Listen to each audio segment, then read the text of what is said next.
Around that I found is go to Google and type in build a ballot and then your electorate name and hit search, and it should come up with obviously a link to the Build a Ballot website and a link for your electorate, and you can tap on it. Once the page comes up, you can click on show me my members or show me my candidates or something like that. Once that comes up, it'll have your current elected member at the top and then all the other candidates listed down below there. That is a really, really great way to firstly see what parties have candidates, who they are, and then each name will have a link to the party website where you can then go on and read what they all stand for. Now, obviously that's going to take a bit of time if you want to read through all of the candidates. Maybe there's only 2 or 3 in your electorate. Some electorates have like up to 12, I think. So it can take a lot of time, but it is worth taking the time if you have the time. The other thing that's really great on this website is next to your current member, it'll also have another link to a website.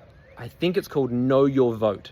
But effectively, you just click on that, and what it'll do is it will show you everything that your member has voted for and everything they've voted against in the last 5 years. Sorry, what they voted for in the last 3 years since they got elected. And the reason why this is important is we all know that politicians will say a lot of things, but not necessarily do what they say. So this, they can't lie. There's no lying here. This shows exactly how your member has voted in Parliament over the last 3 years.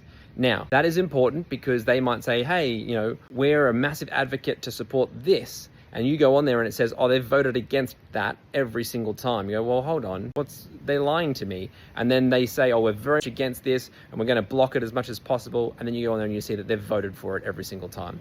Now, what we genuinely hope is that a politician, your member, will stand up and say, I stand for this, everyone in my electorate wants this, and I support you and I will be the voice in Canberra for you. And you go onto the website and it shows that's exactly what they've done, that they have voted exactly how they are and they are a person of integrity. And I hope that is the case. But that website is a really good resource because if you think your member is doing one thing and actually they're lying to you and they're doing something else, that's a really good way to go, I'm not going to vote for that person because I can't, in good conscience, elect someone who doesn't have the integrity to stand up for what we, the people, want.